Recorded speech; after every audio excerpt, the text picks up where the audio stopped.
Добродојдовте на трибината на која ќе се разговара за една актуелна тема, а тоа е визијата за Скопје, Скопје 2014 година.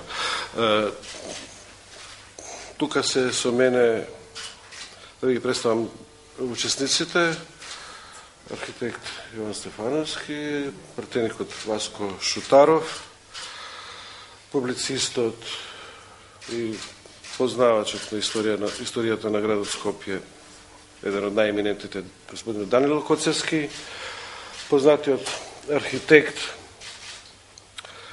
Вангел Божиновски, уметникот Сашо Гигов и господинот Зоран Петров.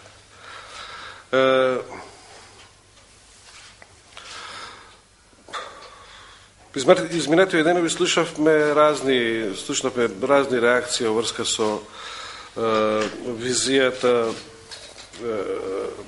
за изгледот на градот Скопје, односно на централното подрачје на градот Скопје, од поздравување, одушевување до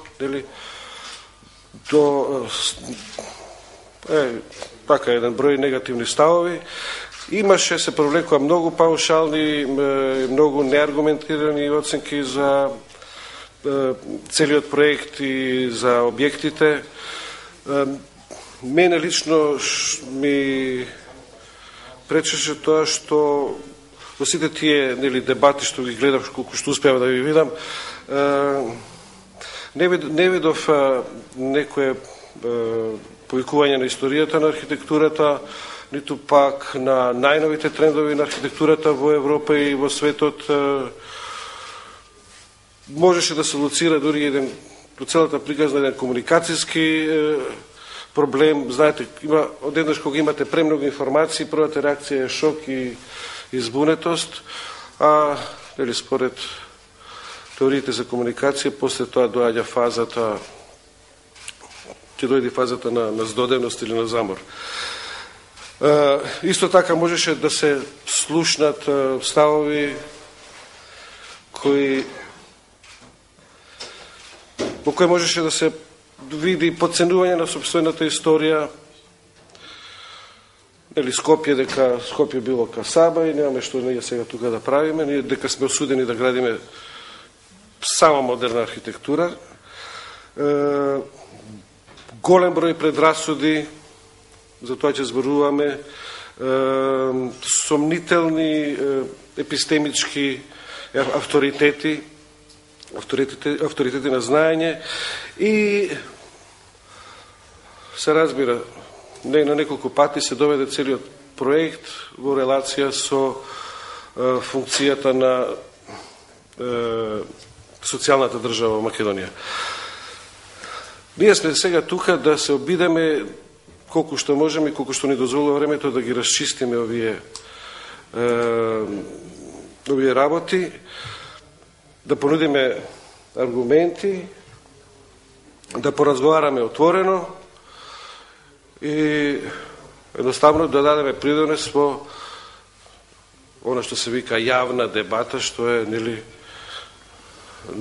неизбежен дел или суштествен дел на една демократска држава. Јас немам некој концепт, ниту пак имам прашања според кој ќе ги по кој ќе ги прашувам учесниците.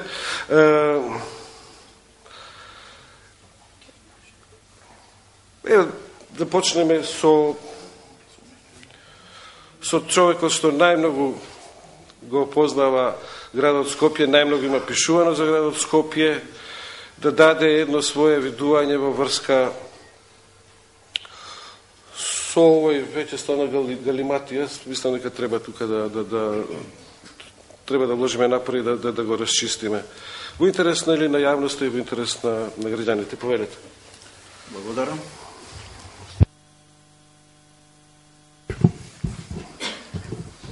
Почитувани колеги, би сакал на почетокот да ве поздравам и ќе се обидам од целото мое досегашно искуство што го имам нели за градот и пишувањето, да кажам дека една од основните идеи е дека треба малку, веројатно во оваа ситуација, да се смири топката, да се гледаат работите пошироко, историски, современо и така натаму, бидејќи кога се прават вакви зафати секаде во светот и во европските градови, секогаш доаѓа до една таква колизија. Јас би сакал да направам еден преглед кој малкумина од вас веројатно им помалку го знаат за Скопје, да ви кажам некои конкретни податоци кои сигурно ќе ви послужат во вашето пишување, кои пред се однесуваат на историјата на Скопје, на архитектурата на Скопје, Скопје низ вековите и така натаму. Основен податок е дека на потегот од Камени мост од левата и од десната страна, кога се оди од левата кон новиот театар што се прави и десната страна, кон новите објекти, веројатно е помалку познато дека сиот тој простор сега што и кај Комерцијална банка и кај театарот, низ историјата на Скопје е преполн со објекти. Многу малку е познато дека тој простор е исклучително важен за Скопје од објекти кои биле градени или на почетокот на 20. век, или подосна во периодот меѓу двете војни. Само за ваша информација, да кажам дека може би има некоја коинциденција и некоја судбина во градот, кога се градат вакви објекти. Јас само ќе ви наведам кои објекти постоеле во тоа време, на истиот тој простор. Тоа е музеј, каква коинциденција, и тогаш имало музеј, еден од најпознатите музеи во Скопје, црковниот музеј. Тоа е една страшно богата збирка, која по Втората светска војна, од тој објект таму, во рамките на црквата Света Мина, е пренесен по Втората светска војна во нашиот музеј, музеј на Македонија, таа огромна збирка. Понатаму, постои една зграда, може тој податок ќе ви изненади, зграда која прва е правена на тој простор, тоа е митрополијата, Скопската митрополија, изградена 1873 година, и замислете во кој стил е градена таа. Тоа е првиот објект кој е граден во бароктен стил. Значи, целиот тој низ со згради е правен, според нашите експерти кои тоа го истражувале, сите тие објекти се правени во бароктен стил. Освен митрополијата, значи тука се наоѓа и една зграда на судот, пак некоја коинциденција, се наоѓа трговска комора и инспекторат, се наоѓа славното француско школо, кој во тој период е таму, се наоѓа грчкото школо, кој е во рамките на Света Мина,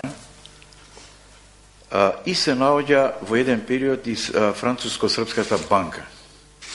Значи, целиот тој потек е преполн со објекти кои од истражувањата се покажува дека имаат елементи, сите тие објекти имаат елементи на барок, на класицизам и на неокласицизам. Сакам да кажам дека мора да се знае дека Скопје по својата мешавина, Скопје како крстопат, стилски секогаш бил измешан. Да не мислиме дека сега ние ги измислуваме стиловите, а Скопје било нешто што не постоело во тој стилски елемент. Видете, подосна, во периодот меѓу двете војни, кога доаѓа Јосиф Михаиловиќ во 1929 година, се урива еден голем дел од Скопскиот плоштад, кој постои до 29-30 година. Тоа се мали куќарки кои се околу плоштадот. И во тоа време, вие може би по фотографии знаете, се гради оној голем блок каде што се кафеаната Маргер, славната кафеана Маргер Боемска, потоа хотел Сараево и така натаму. Тоа е еден блок од згради кој навлегува во плоштадот и стилски, значи имаме објекти кои се од барокот и неокласицизмот, потоа објекти кои се модерни, како што е зградата на метро